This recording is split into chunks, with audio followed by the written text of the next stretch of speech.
कच्चे तेल के अंदर करीब करीब 40% का उछाल आया है। इस उछाल का कारण क्या है? इस उछाल की वजह क्या है? क्या ये उछाल सिर्फ जियोपॉलिटिकल कंसर्न्स की वजह से है, या फिर ये जो उछाल आ रहा है इसका मतलब ये है कि भाई कोविड में डिमांड को मार पड़ी थी, ट्रैवल कम हो गया था, ट्रांसपोर्टेशन कम हो गया था, एयरलाइंस नहीं उड़ रही थी, अब वह सब नॉर्मल हो रहा है।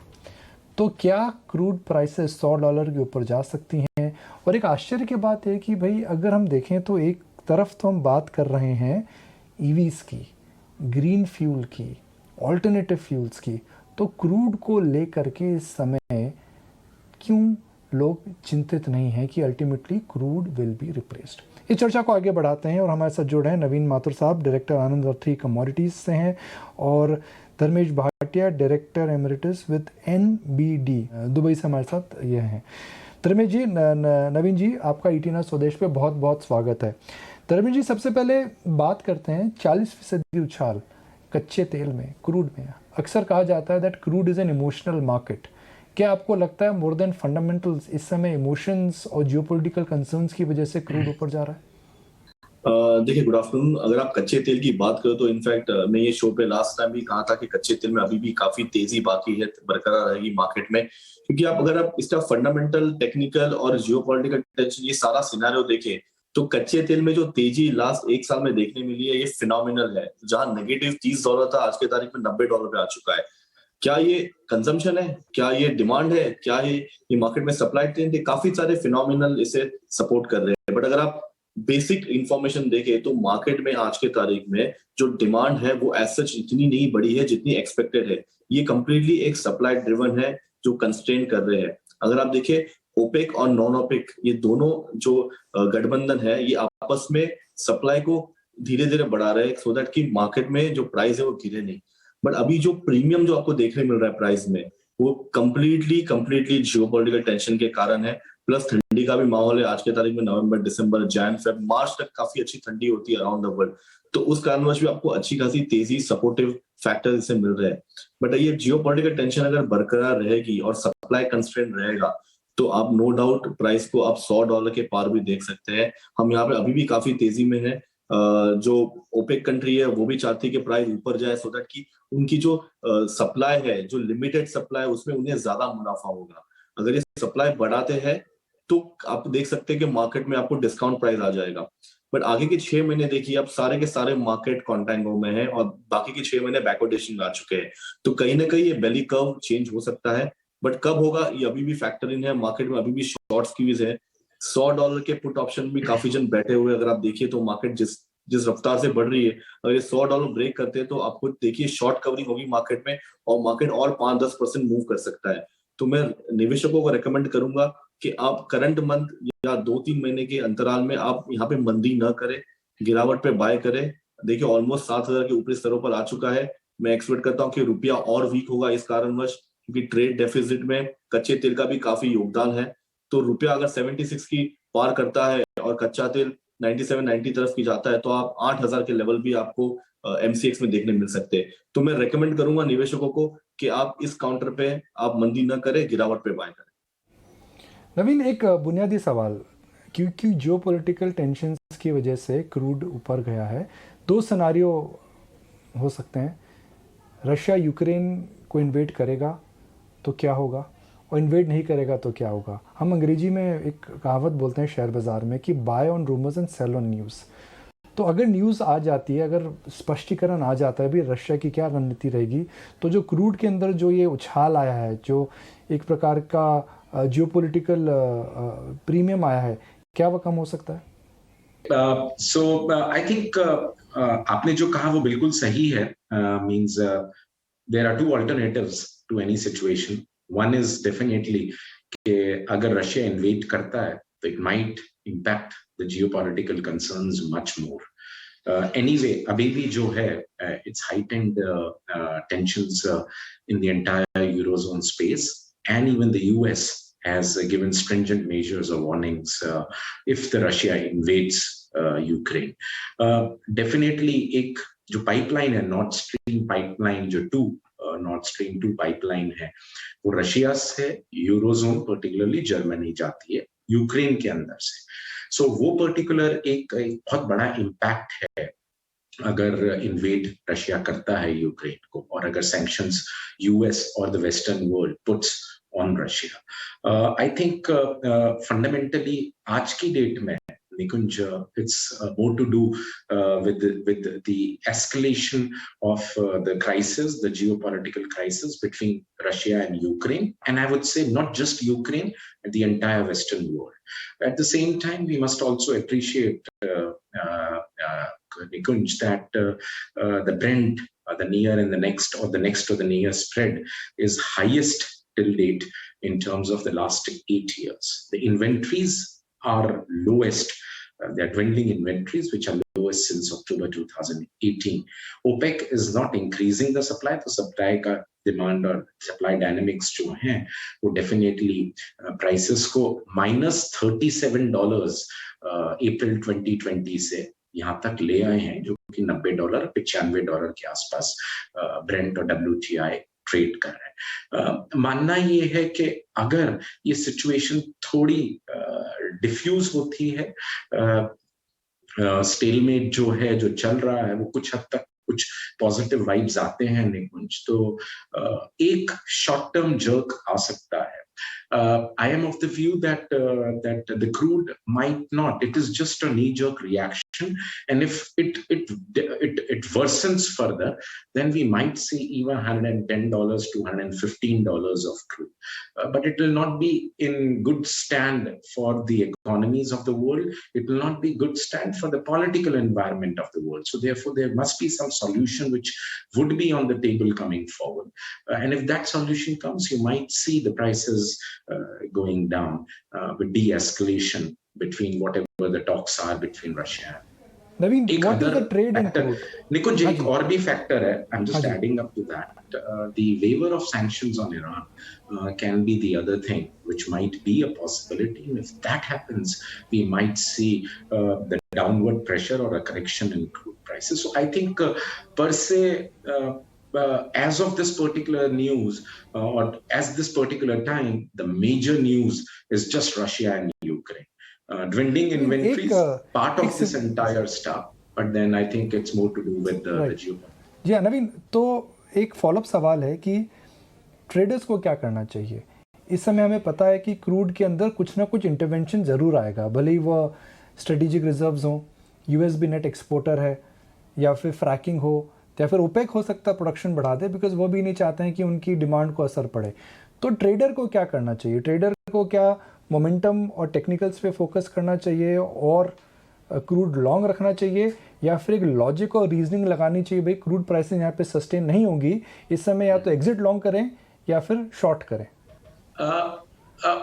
Nikunj, you have two type of people who are participative in the market. One are definitely the long-term people who take a view and then enter and exit into the market. If your question is right to the trader, I would say what you said, आपने जो ऐसा अभी कहा, traders, मतलब कि they work on volatility, means their work is on volatility, and I think if the volatility the way it is high, गलत होगा traders को कहना कि आउट ऑफ द मार्केट, क्योंकि उनका मतलब कि बेसिक अंडरस्टैंडिंग और नीड ही वॉलेटिलिटी है जिसमें वो काम करते हैं। But at the same time बहुत कॉशियस अप्रोच रखना चाहिए निकुंज। बहुत ही इवॉल्विंग सिचुएशन है, बहुत डायनेमिक सिचुएशन है जो बन रही है। मेरे ख्याल से जब तक सॉल्यूशन नहीं आता, I would recommend that investors, not the investors particularly, the people who are looking forward to have a little long-term view with respect to crude oil prices in the markets, they should be away from the markets. But as far as the traders are concerned, if they have the willingness to bear the risk, because it can be very volatile, any news can impact the prices on the upside or the downside. So if you have that kind of, I would say that risk appetite, then you should trade, but trade with risk. I would say that मतलब कि आपको ये पता होना चाहिए the risk can be heavy while entering into a trade, and intraday ही रखें. Don't carry forward the positions because the situation is very, very fragile. and it can be just a start. If something goes negative in this particular regard, it can be just the start, which can be a deterrent for the Eurozone and the Western world. So I think be very, very cautious, very cautious approach, but only intraday and with risk appetite if you have. Dharmesh, आखिरी सवाल आपसे, 1 महीने के लिए crude में trade क्या है और 3 महीने के लिए क्रूड में ट्रेड क्या है? धर्मेश। देखिए, मैं कच्चे तेल की बात करूं तो कच्चे तेल में मैं अभी भी काफी बुलिश हूं। देखिए, अगर आप जियोपॉलिटिकल टेंशन देख रहे हैं तो यूक्रेन इतनी भी बड़ी देश नहीं कि इसमें मार्केट में काफी वॉलेटिलिटी आ सकती है। ये काफी छोटा देश है। इसमें अगर आप देखिए पॉलिटिकली ये प्रेशराइज है, बट ऑलरेडी वो कंट्री काफी रिसेशन में चल रही है, तो उसे ज्यादा फर्क नहीं पड़ना चाहिए। ये जस्ट ट्रिगर कर रहा है प्राइस को। तो अगर आप तेल की बात करें तो मैं एक्सपेक्ट करता हूँ कि 7,500 से लेके 7,700 के स्तर आपको महीने के अंतराल या 15 दिन में देखने मिल सकते हैं। और लॉन्ग टर्म बात करें, 3 महीने की बात करें, तो मैं एक्सपेक्ट करता हूँ कि 8,500 के लेवल्स आपको कच्चे तेल में आपको मार्च अप्रैल कॉन्ट्रैक्ट में देखने मिल सकते हैं। मैं अभी भी काफी तेजी में। चलिए नवीन जी, धर्मेश जी, आपने अपना समय दिया, क्रूड पे अपनी राय दी, इतना स्वदेश से आप जुड़े, इसके लिए बहुत बहुत शुक्रिया। I look forward to much more participation from both of you to decode and to really break down the oil market and other commodity prices. Before we leave, Nikunj, I feel that the economies are coming back to normal, but that doesn't mean कि crude के prices 8,500-9,000 हो जाएंगे. If this situation diffuses, mind you, that we will see crude regime or the crude prices around $80, $85, $90, nothing beyond that. It is just a trigger which is making the prices to touch $100 or so. Yeah, crude में तेजी हिंदुस्तान के लिए हमेशा बुरी खबर है, तो उम्मीद करते हैं crude finds its realistic level। जितनी ज़्यादा crude में मंदी, उतनी ज़्यादा हिंदुस्तान के इकोनॉमी में तेजी, हम अक्सर जानते हैं। बहुत बहुत शुक्रिया 18 स्वदेश के साथ जुड़ने के लिए। तो यहाँ पर दिग्गजों के साथ निकुंज डालमिया के यहाँ पर कॉन्वर्जेशन आपने कच्चे तेल की चाल पर देखे, और कच्चे तेल का इम्पैक्ट क्लियरली हर तरफ देखने को मिल रहा है, जिसका सीधा असर है जो कि भारतीय बाजार पर भी पड़ता हुआ हमने देखा। और इसी के चलते आगे कच्चे तेल की चाल कहाँ पर जाती हुई दिखेगी, क्रूड में इम्पैक्ट कहाँ से किस तरह से आता हुआ दिख रहा है, ग्लोबल कंसर्न्स क्या है, सब कुछ विस्तार से हमने जाना। लेकिन रूस कह रहा है कि उनसे यूक्रेन की सीमा से अभ्यास कर रही है, अपनी कुछ सेना को वापस बेस कैंप भेजना शुरू कर दिया है। लेकिन अमेरिका को रूस के इस दावे पर भरोसा नहीं है। तो आखिरकार हकीकत क्या है? क्या रूस ने अपनी सेना वाकई हटा ली है, या फिर अमेरिका सच बोल रहा है? इस मामले पर करीब से नजर एक बार रखते हैं। टाइम्स नेटवर्क के स्ट्रेटेजिक अफेयर एडिटर मारूफ रजा से बात करते हैं। देखिए, सबसे पहले ये मैं कुछ हद तक ये कहना चाहता हूं कि जो रूस ने सेना की ट्रेनिंग एक्सरसाइजेस की है यूक्रेन के नजदीक, इसको लेकर थोड़ा ज्यादा एक हवा बनाया गया है, क्योंकि अमेरिका और बाकी यूरोप की जो इंटेलिजेंस एजेंसीज थी, इनके दिमाग में बहुत समय से ये डर था कि रूस कभी ना कभी यूक्रेन पर हमला करेगा और कब्जा करेगा। अब रूस के राष्ट्रपति और उनके अधिकारियों ने कह चुके हैं कई बार कि रूस का हमला करने का कोई इरादा नहीं है। तो अभी जो रूस की कुछ सेना के टोलियां वापस जा रही हैं ट्रेनिंग कंप्लीट कर कर, तो इससे तो ये साबित होता है कि वो सच कह रहे थे। लेकिन अमेरिका के सरकार ने कहा है कि किस हद तक वो सच कह रहे हैं हमको देखना पड़ेगा और इसको आजमाना पड़ेगा। ये अमेरिका का कहना कि हमें इसकी कोई सबूत नहीं मिली अभी तक कि रूस की सेना ट्रेनिंग कर कर वापस जा रही है, मेरे हिसाब से गलत है। बिकॉज अमेरिका के पास सैटेलाइट और एयर फोटोग्राफी की इतनी काबिलियत है कि वो जमीन पर एक एक आदमी को गिन सकते हैं, और इनके तो काफी टैंक और बड़े बड़े बख्तरबंद गाड़ियां वापस जा रही हैं। तो पहली तौर पे तो मैं ये कहूंगा कि कुछ हद तक तो रूस जो कह रहा था वो सच निकल आया। लेकिन दूसरी तौर पर मैं ये कहूंगा अमेरिका और यूरोप की तरफ से कि ऐसी हालात में जब तक पूरा डीएस्केलेशन नहीं होता, यानी कि अगर कहते हैं कि रूस ने 1,22,000 से लेकर 1,77,000 तक सैनिक वहां पे रखे, जब तक 1 लाख से ज्यादा सैनिक वहां से नहीं हट जाते हैं, तो रूस की बात पर पूरा भरोसा करना भी एक किस्म से गलती होगी। तो देखना पड़ेगा, क्योंकि अभी भी समय है जिसके अंदर रूस रात ही रात को इन सैनिकों को वापस मुड़कर एक हमला कर सकता है और काफी नुकसान यूक्रेन के ऊपर कर सकता है, क्योंकि यूक्रेन के ऊपर रूस के राष्ट्रपति ने और कई अधिकारियों ने बार बार ये कहा है कि यूक्रेन रूस का ऐतिहासिक हिस्सा है और उसे वो किसी भी हालत में आगे या पीछे कभी ना कभी उसको जोड़ के ही रहेंगे। तो इसलिए ये डर यूरोपियन देशों के दिल में है कि कभी भी रूस कर सकता है, क्योंकि हमला जब यूक्रेन पे होगा तो खाली यूक्रेन पे नहीं होगा, काफी आसपास के देशों के ऊपर लड़ाई फैलेगी और बहुत नुकसान होगा और इससे मार्केट्स पे, लोगों पर, इकोनॉमी पर बहुत झटका पड़ेगा। तो इसी चीज को लेकर लोगों के दिल में अभी भी डर और आशंका बैठी है। अब बात क्रूड की हलचल की हो रही है, तो एक नजर आज की ट्रेडिंग पर भी डाल लेते हैं। आज क्रूड को लेकर क्या हलचल देखने को मिली, क्या उतार चढ़ाव रहे और इसके पीछे की वजह क्या रही, विस्तार से एक बार जान लेते हैं विश्व मोहन से। कल की 3% तक की गिरावट के बाद कच्चे तेल में आज काफी उतार चढ़ाव दिख रहा है और अब 1% से ज्यादा की तेजी दिख रही है। $94 के ऊपर ब्रेंट क्रूड का भाव वापस से पहुंच चुका है और खबर ये आ रही है, नाटो ने जिस तरह से बयान दिया है कि अभी भी रूस के सैनिक यूक्रेन के बॉर्डर पर जमा हो रहे हैं और काफी बड़ी तादाद में वहां पर जमा है। इस बीच यूके के प्राइम मिनिस्टर ने भी बयान दिया है कि कोई ठोस सबूत नहीं मिल रहे हैं रूस के सैनिक के यूक्रेन बॉर्डर से वापसी के। तो एक ऐसे संकेत है, हालांकि रूस की तरफ से इसका खंडन भी आया है कि नाटो की बात सही नहीं है, उनके सैनिक वापस से बेस की तरफ लौट रहे हैं। तो एक मिक्स्ड रिएक्शन है, लेकिन ठोस सबूत नहीं मिलने की वजह से बाजार में एक असमंजस की स्थिति है। इस वजह से एक उतार चढ़ाव भरा माहौल है। और अगर फंडामेंटल्स की बात करें तो फंडामेंटल्स ये है, जो ओईसीडी जो कंट्रीज है जिसमें दुनिया के 38 बड़ी इकोनॉमी शामिल है, उनके इन्वेंट्री लगातार कम हो रहे हैं। 5 साल के अगर औसत की बात करें तो 5 साल के औसत से इन्वेंट्री 8% से भी ज्यादा कम हो गए हैं। पिछले कई दशक में इतना ज्यादा इन्वेंट्री कम होते हुए नहीं दिखा गया है, ये ईआईए ने साफ संकेत दिए हैं। दूसरी तरफ इंटरनेशनल एनर्जी एजेंसीज ने जो रियाद में जो उनकी कॉन्फ्रेंस हुई थी, उसमें उन्होंने ओपेक प्लस से ये आग्रह किया है कि वो अपने उत्पादन को बढ़ाएं। जितना उन्होंने कमिट कर रखा है और जो गैप हो रहा है कमिटमेंट से, उस गैप को फुलफिल करे और अपने करार के मुताबिक उत्पादन करें। तो ये कुछ ऐसे फंडामेंटल्स है जो क्रूड को काफी सपोर्ट कर सकते हैं। लेकिन अब देखने वाली बात होगी कि रूस और यूक्रेन तनाव को लेकर किस तरह से संकेत मिलते हैं, वो अभी फिलहाल शॉर्ट टर्म में बाजार को ड्राइव करेंगे। जी। और अब वक्त है स्टार्टअप मंत्रा का, तो चलिए शुरुआत करते हैं हेडलाइंस के साथ।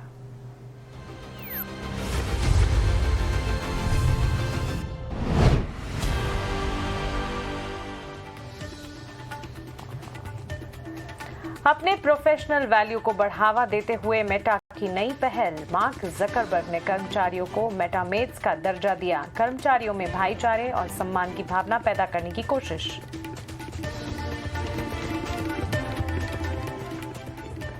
अब ट्विटर यूजर्स पेटीएम के जरिए भेज सकेंगे टिप्स। ट्विटर ने पेटीएम के साथ पार्टनरशिप कर शुरू किया नया सिस्टम।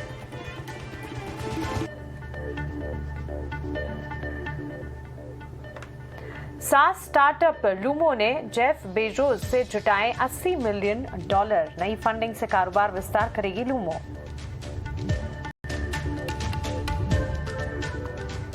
हेल्थ टेक गोकी ने सीरीज सी में जुटाए $50 मिलियन। जुटाए गए फंड से इंश्योरेंस और डिजिटल वर्टिकल को भारत में बढ़ाने पर होगा फोकस।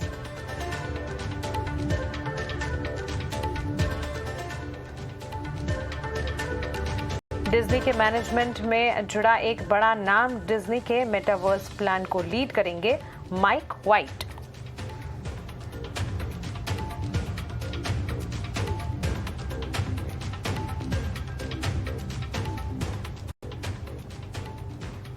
नमस्कार, स्टार्टअप मंत्रा में आपका स्वागत है और यहाँ पर स्टार्टअप से जुड़ी हर बारीकी, हर खबर हम आप तक पहुँचाने की कोशिश कर रहे हैं। और आज की खबरों के साथ जैसे ही शुरुआत कर रहे हैं, आज सबसे पहले बात हम करने जा रहे हैं एऑन इंडिया के 26th एनुअल सैलरी सर्वे की। जी हाँ, ये सर्वे आज पेश होता हुआ दिखा, दमदार सर्वे पेश होता हुआ दिखा है, क्योंकि नौकरी पेशा लोगों के लिए इस सर्वे में बहुत कुछ आता हुआ देखने को मिला है।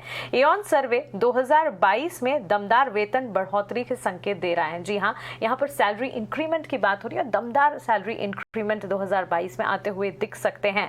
एक बड़ा यहाँ पर एक पड़ाव है, क्योंकि हमने कोविड के टाइम्स में देखा था कि नौकरियां किस तरह से फंसती हुई दिखी थी, लोगों के पास नौकरियों से जुड़ी चिंताएं थी।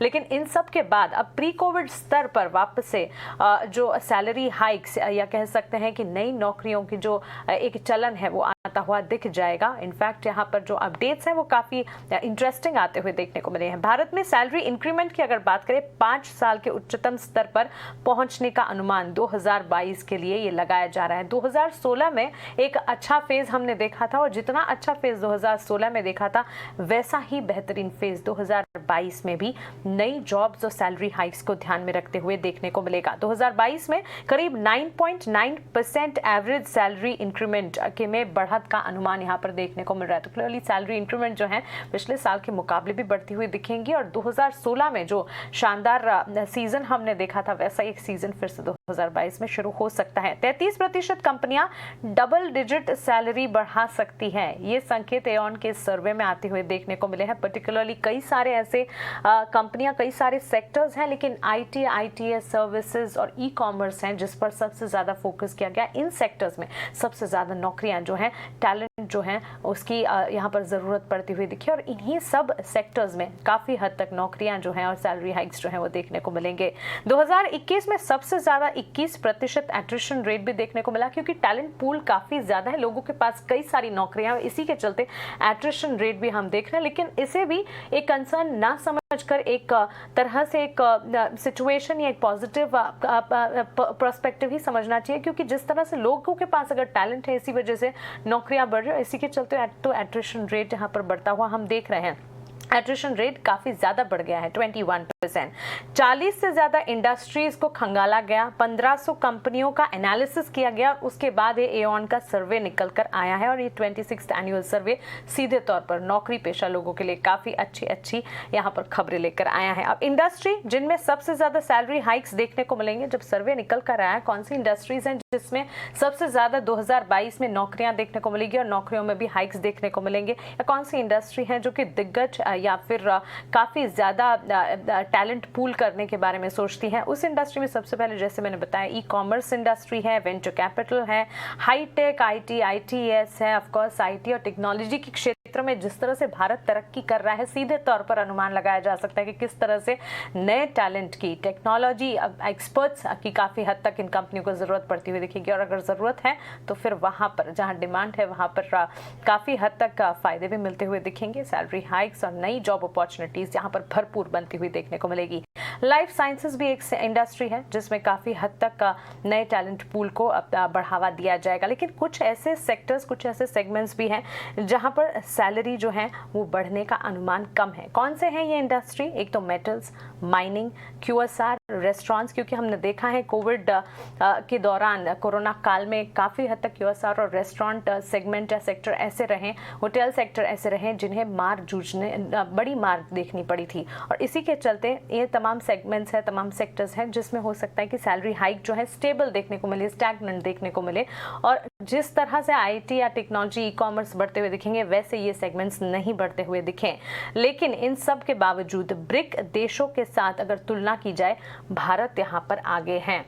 जी हाँ, इस सर्वे में ये भी बताया गया कि ब्राजील में जहां पर तुलना करने पर 5% सैलरी हाइक्स के डेटा जो मिलते हुए दिखे हैं, रशिया में 6.1% यहाँ पर डेटा आता हुआ देखने को मिला है। इन सब के सामने 2022 में भारत की अगर बात करें, 9.9% एवरेज सैलरी में बढ़ोतरी के अनुमान है।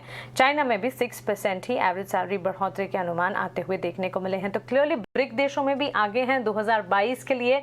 कई सारे यहाँ पर उम्मीदें हैं, नौकरी पेशा लोग लोग जो कि हो सकता है कोरोना काल में परेशान हुए, कुछ हद तक स्थिति संभलती नहीं दिखी, काफ़ी हद तक नौकरियों को लेकर चिंताएं बढ़ती हुई दिखी, फिर से अच्छा दौर शुरू होता हुआ दिखेगा। 2022 के लिए काफ़ी अच्छे लेवल्स इस सर्वे में दिखाए गए हैं। चलिए आगे बढ़ते हैं और इस रिसर्च के बाद स्टार्टअप की दुनिया में क्या क्या हलचल देखने को मिल रही है, किस स्टार्टअप ने कहां पर फंडिंग जुटाई है, इसका पूरा ब्यौरा लेकर, सारी अपडेट लेकर मेरे सहयोगी शरद दुबे जुड़े हैं। उनसे जानते हैं कि स्टार्टअप में पूरे दिन के दौरान क्या कुछ खबरें आती हुई दिखी। स्टार्टअप्स और न्यू एज इकोनॉमी पे हम लोग अब फोकस करेंगे और पिछले 24 घंटे में जो स्टार्टअप्स में अहम खबर आए हैं उस पे हम लोग सबसे पहले फोकस करते हैं। और सबसे पहले है पेटीएम फोकस में रहेगा। यहाँ पे जो है ट्विटर ने पार्टनरशिप की है पेटीएम के ऊपर, और ये जो है एक टाइप से टिप्स की जो फीचर होती है आपके ट्विटर अकाउंट में, तो उसके लिए देखा गया है। अब देखा इसके कारण क्या होगा, जो यूज़र्स हैं वो जो है सब्सक्रिप्शन अमाउंट या मॉनेटरी जो कंपनसेशन है वो अपने जो है जिनको फॉलो करते हैं उनको वो दे सकते हैं। ये क्रिएटर इकोनॉमी के लिए बहुत अच्छा न्यूज़ है। और इसके अलावा जिनके भी स्मॉल बिजनेस ओनर्स है वो भी ट्रांजैक्ट कर सकते हैं ट्विटर के थ्रू। किसको पता था कि ट्विटर में भी जो है ट्रांजैक्शंस हो पाएंगे, तो ये पेटीएम के साथ जो है उनके साथ ओवरऑल एक वेंचर साइन हुआ है। अब दूसरा स्टॉक या आप कह सकते हैं स्टार्टअप वो है आपके उड़ान। वो B2B कॉमर्स का एक कंपनी है और ये पूरे ऑल ओवर इंडिया में, स्पेशली जो रूरल इंडिया है वहाँ पे इनका ज़्यादा जो है डिस्ट्रीब्यूशन है। लेकिन यहाँ पे एक इम्पॉर्टेंट अनाउंसमेंट आई है जहाँ पे उन्होंने कहा है कि वो ESOP जो इशू करने वाले और सारे एम्प्लॉयज़ को करने वाले, सारे स्टाफ को करने वाले, कोई भेदभाव नहीं रहेगा। लेकिन एक इम्पॉर्टेंट बात यहाँ पे ये है कि ये जो ESOP उनका जो वेस्टिंग पीरियड है अब हर तिमाही पे दिया जाएगा, हर एक क्वार्टर पे जो है वेस्टिंग किया जाएगा। और ESOP पॉलिसीज़ जनरली स्टार्टअप्स में 1 साल के होते हैं, तो ये थोड़ा एक एम्प्लॉय फ्रेंडली अप्रोच दिया गया है कि ESOPs को थोड़े फ्लेक्सिबल बनाए गए हैं। और इसके कारण जो होता है रिटेंशन होता है एम्प्लॉय का, उसमें जो है बहुत एक अच्छा पॉजिटिव मूवमेंट दिखने मिल सकता है। NFTs भी रहेगा फोकस में। जो NFTs होती है नॉन फंजिबल टोकन्स होती है, इसमें आपके जो है डिजिटल आर्ट रह सकते हैं, डिजिटल म्यूजिक रह सकती है, और ये जो है स्मार्ट कॉन्ट्रैक्ट के थ्रू एक्सचेंज किए जा सकते हैं। लेकिन इसके रिकॉग्निशन पे एक इम्पॉर्टेंट न्यूज़ आया है जहाँ पे जो न्यूयॉर्क स्टॉक एक्सचेंज है वो चाहती है कि एक मार्केट प्लेस बने NFTs के लिए। अभी एग्जिस्टिंग NFTs की मार्केट प्लेसेस ज़रूर है, लेकिन अगर ये रिकॉग्निशन आती है न्यूयॉर्क स्टॉक एक्सचेंज से तो बहुत बेनिफिट होगा डिजिटल एसेट्स के लिए। और हालांकि देखे थे मार्केट में ओवरऑल डिजिटल एसेट्स से जिस तरह देखा जाता है उस तरह NYSE चाहती है कि स्टॉक्स के लिए भी जो हो एक डिजिटल मार्केट प्लेस हो। हालांकि जो इंडियन रूल्स के बारे में बात करेंगे तो यहाँ पे जो NFT की जो मार्केट प्लेस है यहाँ पे आप देख सकते हैं गेन्स तो ज़रूर टैक्स होंगे 30% पे, और TDS भी 1% का लगेगा। और ये सारे डिजिटल एसेट्स के ऊपर है इंक्लूडिंग क्रिप्टो करेंसीज। अब बात करते हैं गेमिंग ऐप्स पे, और यहाँ पे स्पेशली जो फैंटेसी लीग की ऐप्स जो गेमिंग होती है उसके लिए एक बहुत अच्छी न्यूज़ है। कर्नाटक गवर्नमेंट जो हाई कोर्ट है उन्होंने बैन लिफ्ट कर दी है आपकी ऑनलाइन गैम्बलिंग के ऊपर। तो इसके कारण क्या होगा, एक बहुत बड़ी रिलीफ मिली है आपको फैंटेसी स्पोर्ट्स के लिए। और इंडिया में अगर देखा जाए तो लगभग 13 करोड़ प्लेयर्स है ओवरऑल 200 प्लेटफॉर्म में, तो ये बहुत बड़ा जो है मार्केट शेयर और इंडिया सबसे बड़ा मार्केट है स्पेशली आपके फैंटेसी प्लेइंग के लिए। और यहाँ पे देख सकते हैं कि इसके कारण जो है एक पॉजिटिव न्यूज़ इवन नज़ारा टेक जैसे स्टॉक में देखने मिला था दिन के ट्रेड में। और बात करेंगे पिछले 24 घंटे में 3 बड़े फंडिंग आए हैं स्टार्टअप्स में। सबसे पहले बात करूँगा लुमो का, $80 मिलियन का फंडिंग आया है। यहाँ पे की इन्वेस्टर्स में जो अमेजॉन के हेड हैं जेफ बेजोस वो हैं, उसके अलावा टाइगर ग्लोबल, सीक्वा, और ये जो स्टार्टअप है software as a service SaaS startup कहा जाएगा।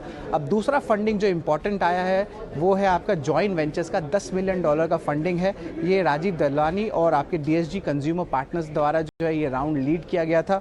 और देखा जाए तो ये D2C कंपनी है, आपको जो डायरेक्ट टू कंज्यूमर ब्रांड्स होते हैं उनको ऑनलाइन कैसे लाया जाए इस पे फोकस किया जाता है। और आखिरी स्टॉक जिसने फंडिंग अच्छा उठाया है वो है 5wire करके, इसमें ऑलमोस्ट $100 मिलियन का फंडिंग उठाया है। और ये जो है जेम ग्लोबल उन्होंने जो ये फंडिंग को लीड किया है। और देखा जाए तो ये जो कंपनी है वो ब्लॉकचेन के ऊपर कंपनी है। और ब्लॉकचेन में हालांकि आप रिसेंटली न्यूज़ में जाने होंगे कि पॉलीगॉन ने भी लगभग $450 मिलियन का जो है कैपिटल रेज किया था। तो ये सारे स्टार्टअप न्यूज़ और फंडिंग का ओवरऑल राउंड अप है। द न्यूयॉर्क स्टॉक एक्सचेंज जल्द ही क्रिप्टो करेंसी और नॉन फंजिबल टोकन यानी NFT की ट्रेडिंग करेगा। एक्सचेंज ने एक रेगुलेटरी फाइलिंग में क्रिप्टो करेंसी और नॉन फंजिबल टोकन के लिए फाइनेंशियल एक्सचेंजेस बनने की इच्छा जताई है। इस मुद्दे पर हमने कॉन्स्टलेशन रिसर्च इंक के प्रिंसिपल एनालिस्ट और फाउंडर रे वोंग से खास बातचीत की। आइए देखते हैं बातचीत का एक अहम हिस्सा। I want to first begin by getting this reaction in from you. The world's largest stock exchange staying ahead of the curve, it looks like.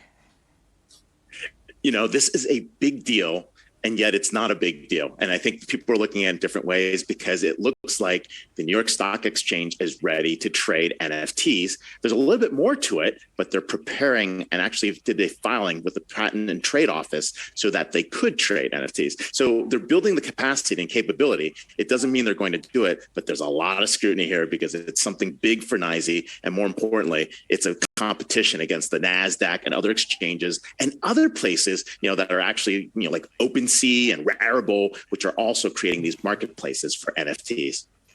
Absolutely. In fact, you know what the New York Stock Exchange has said in a statement is that it has no immediate plans to launch cryptocurrency or NFT trading, but regularly considers new products and their impact on our trademarks and protect our intellectual property rights accordingly, unquote.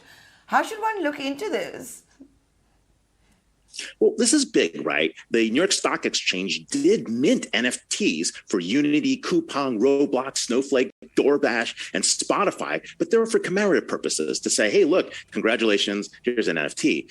But it's seeding and it's actually creating bigger goals in the NFT in the long run. What they actually filed was really blockchain APIs, cryptocurrency trading services, online marketplaces for digital goods, currency, virtual currencies, cryptocurrencies, digital tokens, cryptocurrencies, and utility tokens, basically saying we will handle digital assets when the time comes. And you know what? They don't want to be upstaged by NASDAQ or any other competitors. But you got to keep in mind, NFTs were $25 billion in 2021. This is part of the bigger metaverse economy, which we forecast to be 20.7 trillion by 2030. Now, let's take that into perspective. The entire publicly traded tech stock market at its peak was worth 26.1 trillion. Today, it's sitting around just under 24 trillion. So by 2030, this market will be bigger than the entire area of just tech stocks.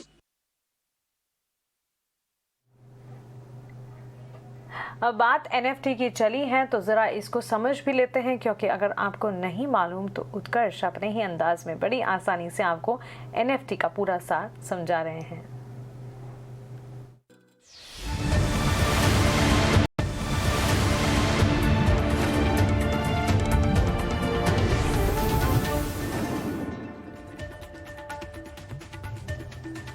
देश बदल रहा है और आगे बढ़ रहा है। अगर आपको भी आगे बढ़ना है तो आपको भी बदलना होगा। ईटी नाउ स्वदेश पर हम आपको दिखाते हैं ऐसी ही कहानियां।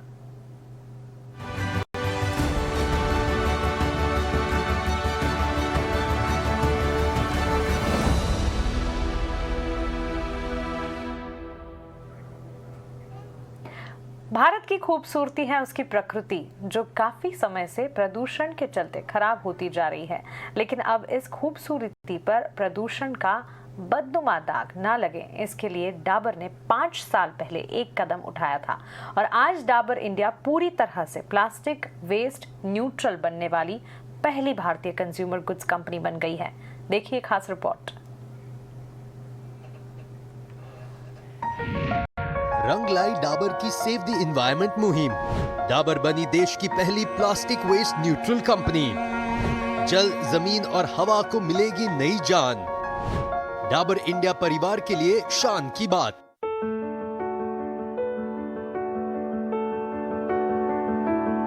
पर्यावरण को बचाने की डाबर की मुहिम रंग ला रही है, जो साल 2017 में शुरू हुई थी और 2018 से डाबर ने हिमाचल प्रदेश से सेव द एनवायरनमेंट मुहिम को भी स्टार्ट किया था, जो आज अपने मुकाम पर पहुंच गई है। साल 2021-22 में डाबर ने 27,000 मेट्रिक टन प्लास्टिक वेस्ट इकट्ठा कर और रिसाइकिल किया है और इसी के साथ Dabur India 100% plastic waste neutral company बन चुकी है। बता दें कि इतना ही प्लास्टिक डाबर साल भर में अपने प्रोडक्ट के लिए इस्तेमाल करती है। दरअसल डाबर ने शहरों, नगरों और गांवों से प्लास्टिक वेस्ट को इकट्ठा किया। इसमें पीईटी बोतलें, एचडीपीई बोतलें से लेकर PP caps, multi layered plastic और बेवरेज कार्टन्स तक हर तरह का प्लास्टिक वेस्ट शामिल है।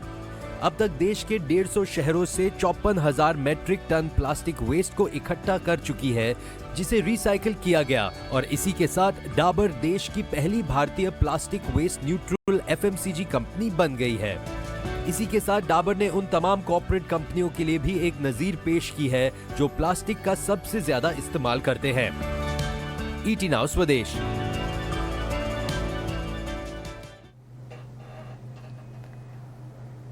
तो Dabur 100% plastic based neutral company बन चुकी है। ये बहुत बड़ी बात है और डाबर की इसी कामयाबी के मौके पर हमारे साथ जुड़ चुके हैं डाबर के ED ऑपरेशंस मिस्टर शाहरुख ए खान।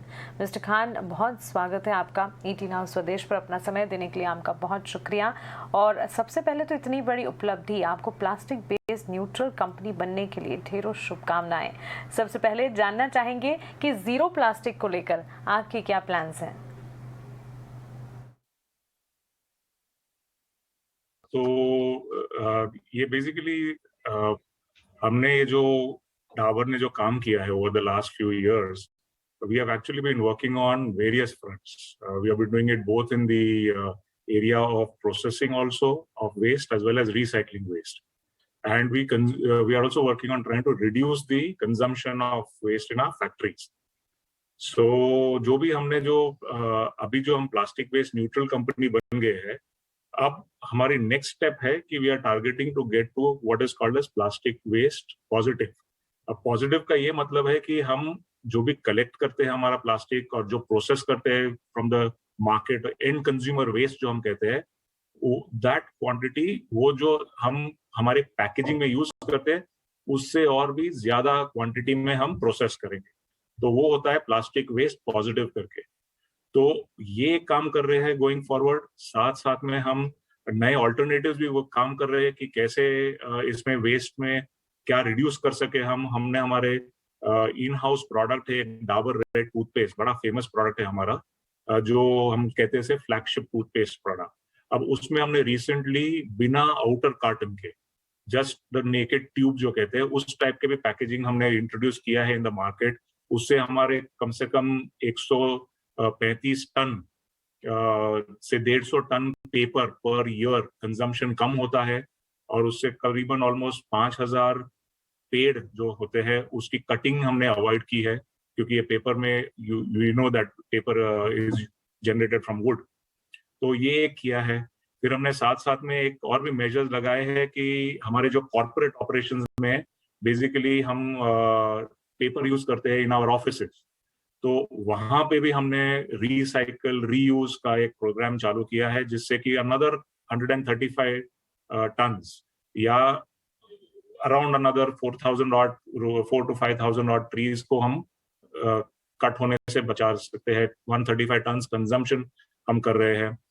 तो ये सब हम कर रहे हैं. हम अलॉन्ग विथ प्लास्टिक वेस्ट हम वाटर कंजर्वेशन में भी सालों से काम करते आ रहे हैं. हमारी जहाँ जहाँ पे भी फैक्ट्रीज है उस फैक्ट्रीज के बगल में विलेजेस में हमने we have also used water regeneration जो कहते हैं वो हम करते हैं.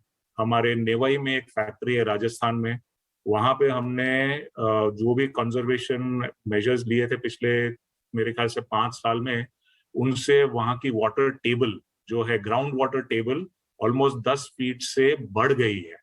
और ये भी हम ऐसा भी काम करते हैं बिकॉज हर साल कैसे हम वाटर कंजर्वेशन कर सकते हैं वो भी हम देखते हैं. और अभी हम गोइंग फॉरवर्ड एक नई जर्नी चालू कर रहे हैं ऑन ESG. ESG इज एनवायरनमेंट, सोशल एंड गवर्नेंस पे, जहाँ पे we have contracted with a new agency और उनके साथ दे आर गाइडिंग अस कि आगे जाके हम ये एनवायरनमेंट में कार्बन न्यूट्रलिटी या को वाटर न्यूट्रलिटी वो सब पे भी हम कैसे काम कर सके. So these are the things that हमें आगे और करना है. मिस्टर खान, बहुत ही बड़ी उपलब्धि है प्लास्टिक वेस्ट न्यूट्रल कंपनी बनना, एक नई चीज़, और यहाँ पर एक तरह का चैलेंज है जिसको आपने एक तरह से हासिल किया है. कोई भी नई चीज़ जब भी हम करते हैं एक बड़ा विजन चाहिए होता है इस तरह के काम के लिए, और हिम्मत भी काफ़ी चाहिए होती है. आपसे ही जानना चाहते हैं कि किस तरह से आपकी ये जर्नी शुरू हुई और आज तक ये मुकाम कैसे हासिल किया आपने?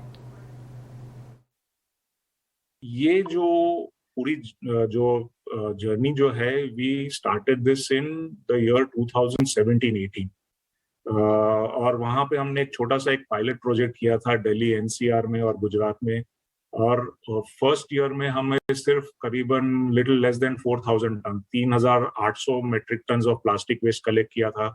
और वो हमने उसको धीरे धीरे ओवर द इयर्स हमने पहले 2 स्टेट से फिर गए 6-7 स्टेट्स, फिर 10 स्टेट्स, ऐसे करके हम करते गए। और अगले साल इन द ईयर 18-19 हमने 12,000 मेट्रिक टन्स कलेक्ट किया था इन द कंट्री।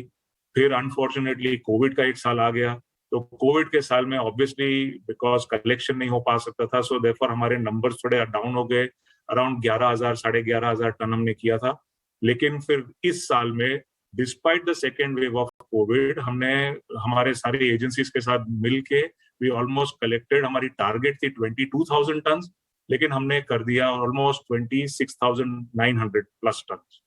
तो ये हमने ओवर द इयर्स किया है। एंड ऑब्वियसली इसके साथ बहुत सारी मेहनत लोगों ने हमारे साथ, हमारे पार्टनर्स ने, हमारे कंपनी के अंदर भी बहुत सारे लोगों ने सपोर्ट किया है। सो ये हम साथ साथ अकेले नहीं कर सकते थे। We have been registered also with all these government approved recycling partners जो हम कहते हैं हमारी कंट्री में, तो उनके साथ हम मिलके ये पूरा we do the whole recycling. हमने बहुत सारे रैक पिकर्स, वेस्ट कलेक्टर्स जो होते हैं उनके साथ हम काम करते हैं, उनको स्पेशल ट्रेनिंग दी है हमने। हम उनके साथ पूरे एनवायरनमेंट को कैसे, उनके काम करने के जो तरीके उनको कैसे इम्प्रूव कर सकते हैं, हमने मास्क दिए, ग्लव्स दिए, एक्सेट्रा। और फिर लोकल एडमिनिस्ट्रेशन और कम्युनिटीज के साथ, स्कूल्स, कॉलेजेस में भी हमने बहुत काम किया ऑन अवेयरनेस बिल्डिंग और प्लास्टिक वेस्ट मैनेजमेंट। हमने अलग अलग रिसाइकलर से प्रोडक्ट लेके, then there is companies called as waste to energy plants, cement kilns में जो हम रिसाइकल प्रोडक्ट नहीं हो सकता है, कोई कुछ ऐसे मटेरियल्स है जो हम रिसाइकल नहीं कर सकते, लाइक लैमिनेट्स एक्सेट्रा, तो उनको हमें we have to give them to these cement kilns जहां पे they use it as a raw material for their boiler and other kilns में जलाने के लिए। So depending on that plastic, ये भी हमने किया है over the years. So this is where we have been sort of working on this. हाँ जी, बिल्कुल। साथ ही आगे पर्यावरण की सुरक्षा के लिए और किस तरह के बड़े कदम उठाने की योजना बनाकर चल रहे हैं आप? जैसे मैंने कहा कि एनवायरनमेंट में के लिए तो there is the scope is unlimited, हम कुछ भी करेंगे, इट इज नॉट इनफ। तो हमने जैसे कहा कि एक तो है कि प्लास्टिक वेस्ट न्यूट्रल से हमें प्लास्टिक वेस्ट पॉजिटिव होना है, वो हमारा एक प्लान है, बड़ा सीरियस प्लान है। अनदर प्लान इज हम जैसे कार्बन फुटप्रिंट जो कहते हैं, हर एक कंपनी का एक कार्बन फुटप्रिंट होता है, कितनी हम एनर्जी कंज्यूम करते हैं, उस एनर्जी को जनरेट करने में कितने एनवायरमेंटल इम्पैक्ट उसका क्या होता है, और क्या हम उसको ओवरकम कर सकते हैं थ्रू आइदर ग्रीन फॉरेस्टेशन करना, ग्रीन प्लैनेट को कैसे बनाना है। So we are focusing on carbon neutrality, हम ऑल्सो वाटर न्यूट्रलिटी पे कर रहे हैं, because water is also very scarce resource, we have to conserve that. तो वाटर में how do we consume less water, how do we recycle more and more of the water, how do we give this water back in a clean and pure form back so that it can be reused again. These are the areas, water neutrality, carbon neutrality, these are the big areas that Dabur as an organization is going to focus on going forward. बिल्कुल sir, शुक्रिया ये सारी की सारी जानकारी के लिए, हमारे साथ जुड़ने के लिए, और आपको आपके सारे नए इनिशिएटिव्स के लिए ढेरों शुभकामनाएं। सरकार गुरुवार को ग्रीन हाइड्रोजन पॉलिसी का ऐलान करने जा रही है। पॉलिसी के पहले हिस्से में सरकार उत्पादकों को कई तरह की सुविधाएं देंगी। इसमें कंपनियों तक खरीदारों की सीधी पहुंच के साथ साथ उत्पादकों को एडिशनल ग्रीन हाइड्रोजन या फिर ग्रीन अमोनिया की स्टोरेज जैसी सुविधाएं भी शामिल होंगी। ऊर्जा मंत्री आर.के. सिंह ने कहा है कि ग्रीन हाइड्रोजन स्पेस में देश मार्केट लीडर बन सकता है। हम ग्रीन हाइड्रोजन मैन्युफैक्चरिंग के लिए हम लिबर्टी दे रहे हैं लोगों को, that they can set up renewable energy capacity anywhere by themselves or through a developer. We will give them open access. We will give them banking for 30 days and free transmission if that capacity is set up before 2025.